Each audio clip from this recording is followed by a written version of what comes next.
नमस्कार मित्रांनो, आज आपण करत आहे ही पंचगंगा सीड्स वांग्याची लागवड। हे काटेरी वांगे आहेत मित्रांनो। आता हे आपण सर्व ट्रे भरलेले आहेत। आता तुम्हाला दाखवण्यासाठी आपण एक स्पेशल ट्रे भरणार आहोत।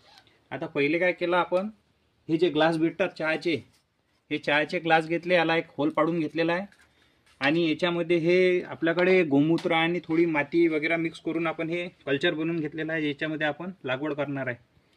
हे आता हे ट्रे मध्ये आपण हे भरून घेतलेलं आहे।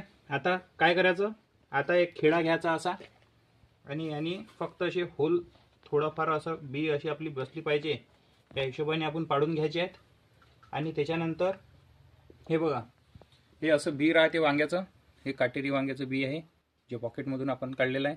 याचे ह्या दोन दोन बिया घ्यायच्या आणि ह्या या पुढे पुढे घ्यायचं आहे, दिसलं पाहिजे इथं।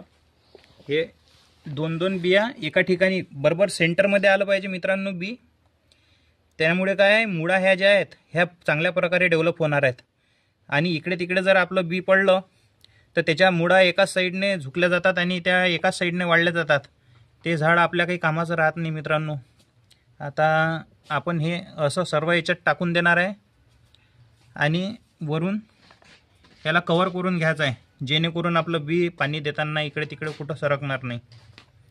आता हे आपण केलेलं आहे मित्रांनो। आता असंच हे सर्व आपण इथं बियाणं सेट केलेलं आहे। त्याच्यानंतर आपण हे दुसरी पण व्हेरायटी आणलेली आहे मित्रांनो। हे निर्मल सीड्सची आहे, NBH12। हे भरताला चालणारी वांगे आहेत। आता सध्या आमच्या अकोला मार्केटमध्ये आजचा रेट जो आहे, आजचा रेट 90 रुपये किलो वांग्याचा रेट चालू आहे। आणि वांग पूर्ण किडकं वांग येत आहे। आता सध्या वातावरणाचा जो त्रास आहे यामुळे पद्धतशीर वांगे काही मार्केटला येत नाही आहेत, त्यामुळे आपण हे सध्या लागवड करायचा विचार केलेला आहे काटेरी वांग्याची। याची चांगली डिमांड आहे आमच्या अकोला मार्केटला, त्यामुळे आता बघू काय होते। तर आता हे मी काय करतो, आता हे सर्व ट्रे भरून घेतो। आता हे जे ग्लासचे ट्रे आहे तुम्ही हे वापरू शकता आणि मार्केटमध्ये हे असे ट्रे भेटतात, 104 होलचा ट्रे आहे हा। हे पण ट्रे आपल्याजवळ अवेलेबल आहेत, पण आपण सध्या हे ग्लास जरा आपल्याकडे पडलेले होते, भंडाऱ्याचे उरलेले होते मागच्या वर्षीचे, त्यामुळे आपण हे यूजमध्ये घेत आहे आणि हे लागवड करत आहे मित्रांनो। ठीक आहे, भेटूया दुसऱ्या व्हिडिओला। काही असलं आपल्या तर कमेंट्स आणि याच्यात सांगू शकता आपण, काही आपल्या टिप्स वगैरे असतील तर तेही आम्हाला शेअर करू शकता।